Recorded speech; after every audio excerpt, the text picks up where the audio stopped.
حياتي كلها لله حياتي كلها لله.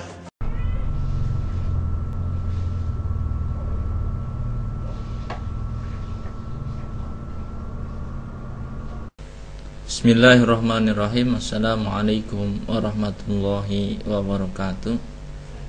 Alhamdulillahirabbil alamin wassalatu wassalamu ala sayyidina Muhammadin wa ala alihi wa sahbihi ajma'in, amma ba'du. Saudara-saudara yang berbahagia, alhamdulillah pada kesempatan kali ini kita bisa kembali membahas tentang kitab Aqidatul Awam. Pada kesempatan kali ini kita akan membahas tentang sifat mustahil bagi Allah, juga bagi Rasulnya. Sebelumnya kita simak dulu bait-bait dari pertama hingga apa yang akan kita bahas pada kesempatan kali ini, agar kita menjadi hafal dan bisa mengerti apa yang disampaikan pada bait-bait pada saat ini. Jamaah untuk dipersilakan.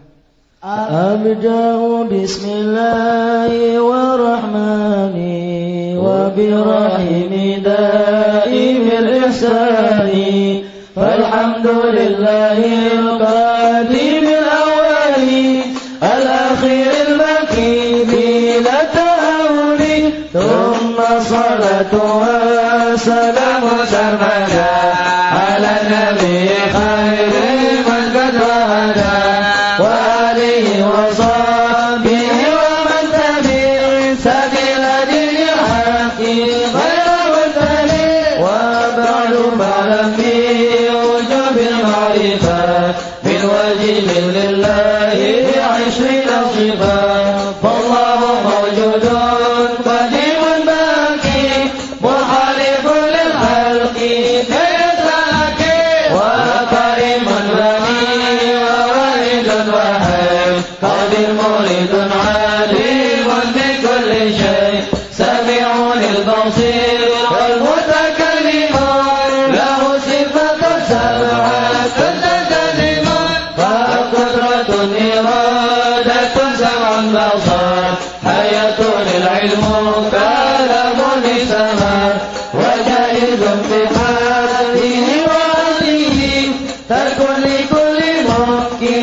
Dari bait-bait yang ada ini kita bisa mengambil kesimpulan.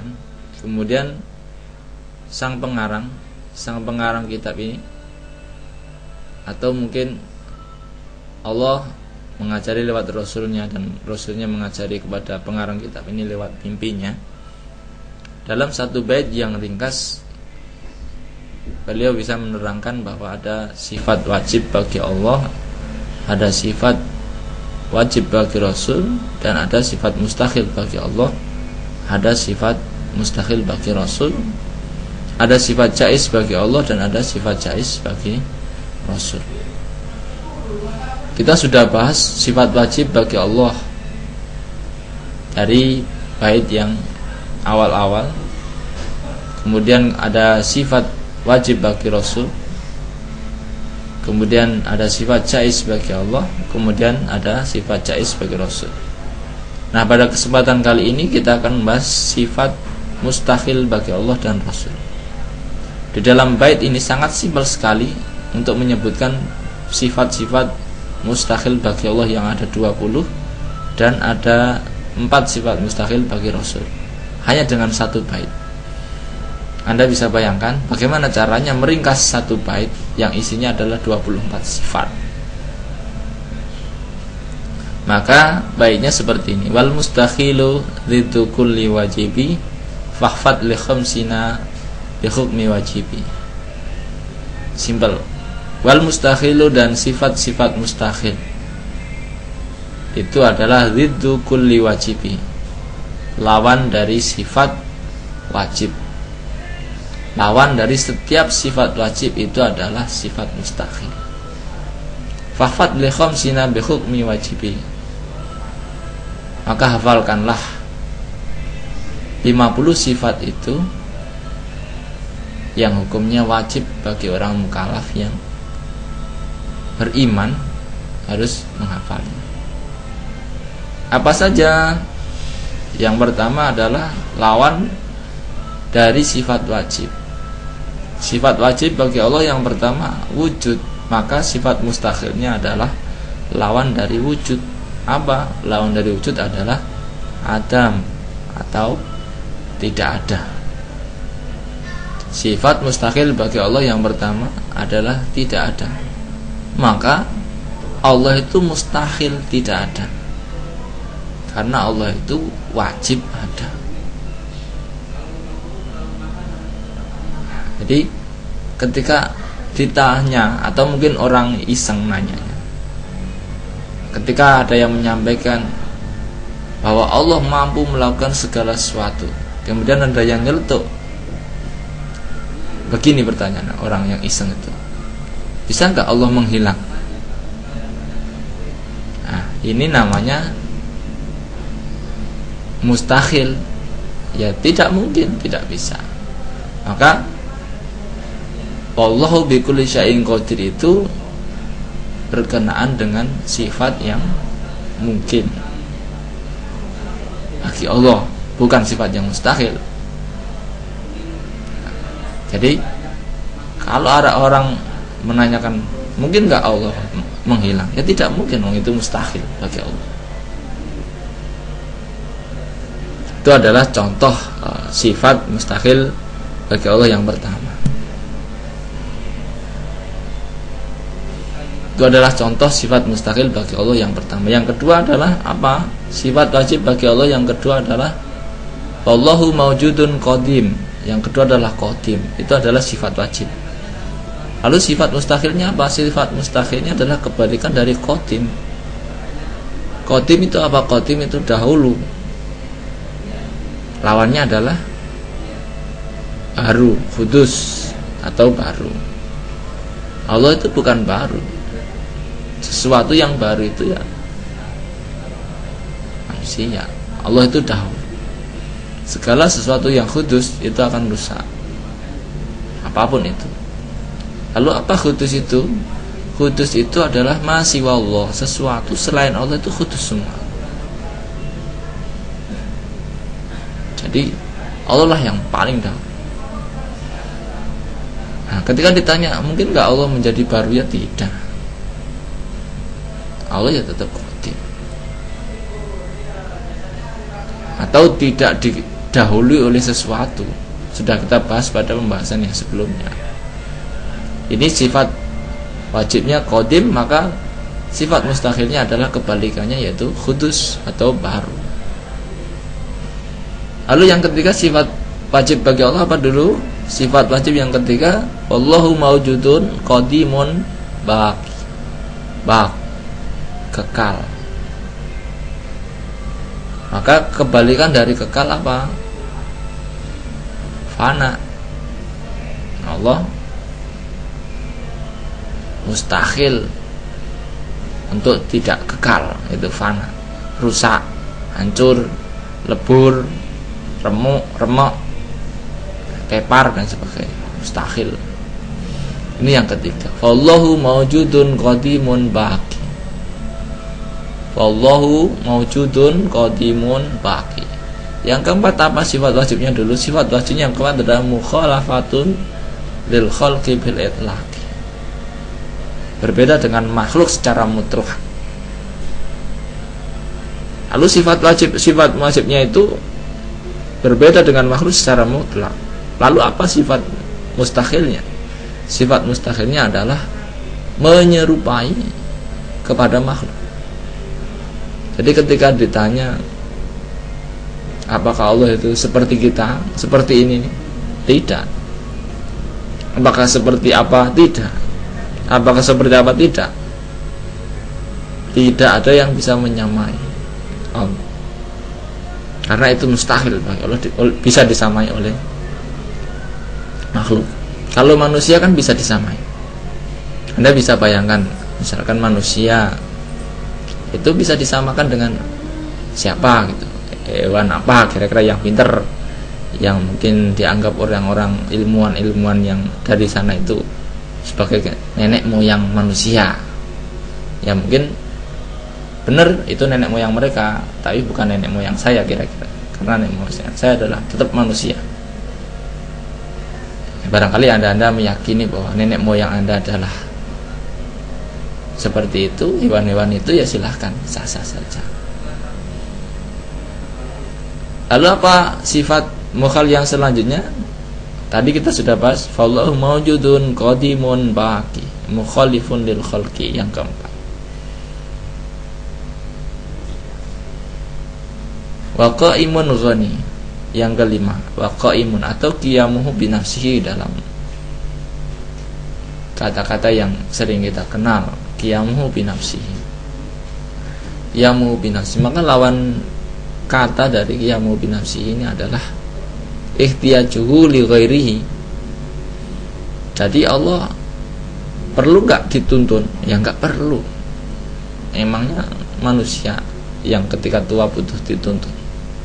Jangankan kok tua, kecil aja dituntun. Nah, ini gak butuh. Jadi Allah itu qiyamuhu binafsihi, gak butuh. Kalau manusia hidup itu mesti membutuhkan yang lain. Maka sebenarnya kita bisa bayangkan kalau Allah itu ghaniyun hamid, dan yang maha kaya. Yang dimaksud kaya itu sebenarnya tidak membutuhkan sesuatu. Kalau orang masih membutuhkan sesuatu, berarti dia miskin, fakir. Dia butuh supir, dia butuh pembantu, dia butuh gaji, dia butuh apa? Butuh bernafas, butuh air, butuh minum, butuh makan. Itu bukan orang kaya.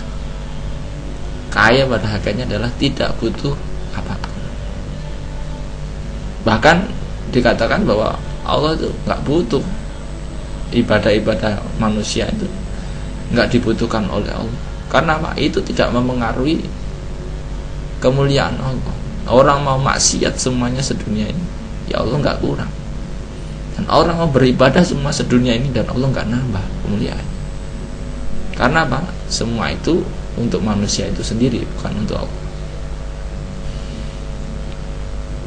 Itu dari 5 yang sifat mustahil bagi Allah. Kemudian apalagi sifat mustahil selanjutnya? Yang nomor 6 adalah wahdaniyah. Sifat wajibnya wahdaniyah. Maka sifat mustahilnya adalah kebalikannya, yaitu apa? Ta'addud. Ta'addud itu apa? Ta'addud itu double, triple, dan sebagainya. Jadi Allah itu esa, ya nggak mungkin 2 in 1, 3 in 1, 4 in 1, enggak mungkin. Itu mustahil bagi Allah. Maka jangan sampai terkecoh ketika ada pihak-pihak lain mengatakan, ya ini maksudnya sama, 3 in 1, atau mungkin 4 in 1, 5 in 1, 20 in 1.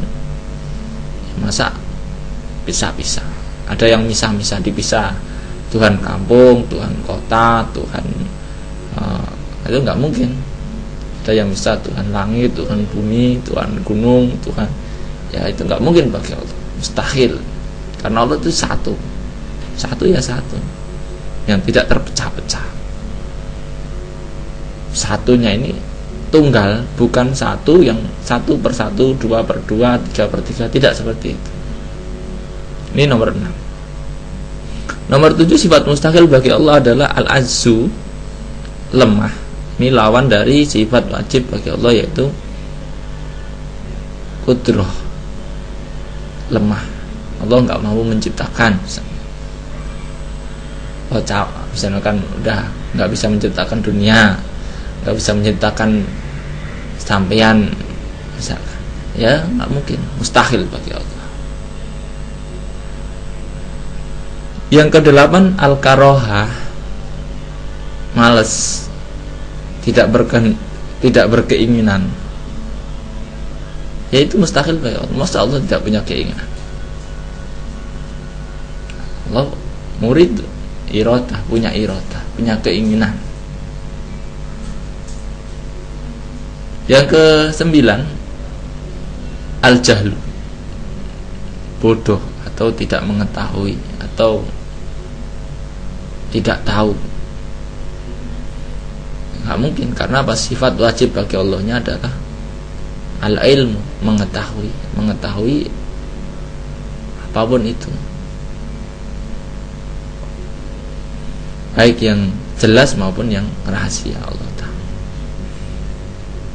Kemudian yang ke-10, sifat mustahil bagi Allah adalah al-mautu, karena sifat wajibnya adalah hayyun, hidup, maka mustahil bagi Allah adalah sifat al-mautu, mati.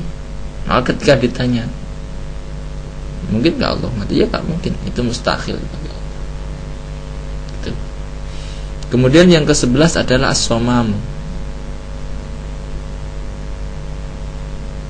Somam apa? Somam ini lawan kata dari mendengar. Maka somam ini artinya adalah tuli. Nah, ketika orang kadang-kadang menganggapnya Allah itu tuli, jadi apa, dia berdoa merasa doa saya kenapa enggak dikabul-kabulin ya, jangan-jangan Allah enggak dengar. Itu adalah salah satu suudon seseorang kepada Allah. Allah Maha mendengar. Manusia itu hanya mampu mendengar beberapa orang, beberapa suara, beberapa tempat. Kalau Allah mampu semuanya mendengar, jadi tidak ada konslet, tidak ada kesalahan, tidak ada salah sambung. Semua makhluknya itu Allah mendengar langsung. Maka jangan ragu-ragu untuk berdoa kepada Allah agar Allah memudahkan urusan Anda. Yang ke-12 al-ama, lawan kata dari basor. Al-ama, buta. Ya nggak mungkin, mustahil bagi. Yang ke-13 al-bukmu, bisu. Allah tidak berkata-kata, tidak mungkin, mustahil bagi Allah. Itu adalah yang ke-13. Nah, yang ke-14 sampai 20 ini adalah sifat yang menggambarkan keadaan Allah. Itu adalah apa? Keadaan Allah adalah sifat mustaqil yang keempat adalah kaunuhu ajizan. Ya, keberadaannya itu lemah, itu mustahil bagi Allah. Ini kebalikan dari sifat kaunuhu qadiran. Kaunuhu qadiran. Kalau Allah punya kudrat, maka Allah itu qadir. Kalau Allah punya kemampuan, maka Allah itulah zat yang mampu. Gitu. Maka kebalikannya apa? Kebalikannya adalah mustahil Allah itu lemah, dan mustahil Allah itu zat yang lemah. Itu nomor 14. Nomor 15 kaunuhu karihan, lawan kata dari kaunuhu muridan. Keberadaan Allah itu mustahil, tidak punya kehendak, tidak berkehendak. Ini lawan kata dari sifat wajib bagi Allah, yang keberadaan Allah itu adalah berkehendak. Kemudian nomor 16 kaunuhu jahilan, lawan kata dari kaunuhu aliman. Keberadaan Allah ketika Allah tahu, maka Allah itu zat yang mengetahui. Kebalikannya atau sifat mustahilnya adalah jahil, kaunuhu jahilan. Ini sifat mustahil atau kebalikan dari sifat wajib tadi. maka mustahil bagi Allah tidak tahu, atau keberadaannya Allah itu tidak mengetahui, itu mustahil. Kemudian nomor 17, kaunuhu mayitan, lawan kata dari kaunuhu hayyan. Nggak mungkin Allah menjadi mayit, itu tidak mungkin. Nah, kadang-kadang kita sering mendengar orang-orang barat itu mengatakan Tuhan mereka sudah mati. Ada itu lagu-lagu yang mengatakan Tuhan mereka itu sudah mati. Ya karena apa? Tuhan mereka makhluk, ya mati. Atau mungkin Tuhan mereka itu benda mati. Apa ya? Batu, apa, gunung, mati. Itu mati kalau benar Tuhan mereka mati, tapi kalau Allah nggak bakal mati.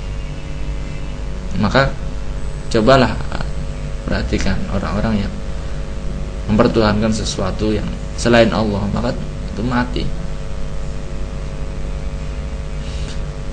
Kemudian nomor 18, kaunuhu asom, lawan kata dari kaunuhu sami'an, keberadaannya adalah tidak mendengar. Itu sifat mustahil yang ke-18. Yang ke-19 adalah kaunuhu a'ma, keberadaannya tidak melihat. Itu juga mustahil bagi Allah. Yang ke-20 kaunuhu abkamu, keberadaannya tidak berbicara. Ini mustahil bagi Allah. Jadi kita sudah bisa membahas sifat-sifat Allah, atau kita sudah bahas nih sifat-sifat Allah dari yang wajib, jaiz dan mustahil. Ya, 20 sifat wajib, 1 sifat jaiz dan 20 sifat mustahil. Total sifat bagi Allah berarti ada 41 menurut kitab Aqidatul Awam. Kemudian ditambah dengan sifat mustahil bagi Rasul. Ada berapa? Ya, karena sifat wajibnya ada 4, maka sifat mustahilnya ada 4. Pertama apa? Pertama al-baladah, lawan kata dari afatona. Kalau fatona adalah kesempurnaan kecerdasan, maka al-baladah ini bisa dikatakan idiot. Mustahil bagi Rasul idiot. Rasul itu tidak ada yang idiot. Dan mungkin kalau Anda ngaku-ngaku atau ada orang idiot yang ngaku jadi Rasul, mesti palsu. Kemudian yang kedua sifat mustahilnya adalah al-kadzbu, atau berbohong. Ini lawan kata dari sifat sidik. Ini nggak mungkin juga Rasul itu berbohong. Kemudian nyeletuk ini satu siswa ketika saya ajar. Lalu bagaimana dengan Nabi Ibrahim ketika ditanya oleh ini, di dalam sejarah dikatakan Nabi Ibrahim berbohong. Tapi ternyata ketika kita cek, sebenarnya Nabi Ibrahim tidak berbohong. Berbohongnya di mana? Nabi Ibrahim ketika ditanya, wahai Ibrahim, apakah engkau yang membenggal berhala-berhala ini? Nabi Ibrahim menjawab, tanyakan saja yang bawa golok. Yang bawa golok siapa? Itu diplomat, bahasa-bahasa diplomatis yang mungkin cara-cara yang digunakan bagaimana kita bisa berdiplomasi dengan yang lain. Lalu apa? Yang ketiga sifat mustahil bagi Rasul adalah kitman, merahasiakan. Ketika mendapat wahyu dirahasiakan, nggak usah terseminah, buat saya sendiri aja, biar saya saja yang masuk surga, nggak mungkin. Maka Rasul itu tablik, menyampaikan itu wajib hukumnya. Berbeda dengan Nabi. Kalau Nabi tidak wajib menyampaikan. Kalau Nabi jumlahnya lebih banyak daripada Rasul. Kalau Rasul cuma 25. Nah, sifat mustahil yang keempat adalah Apa tadi kita sudah pertama al-balaghah, kemudian al-kadhbu, yang ketiga al-kitman,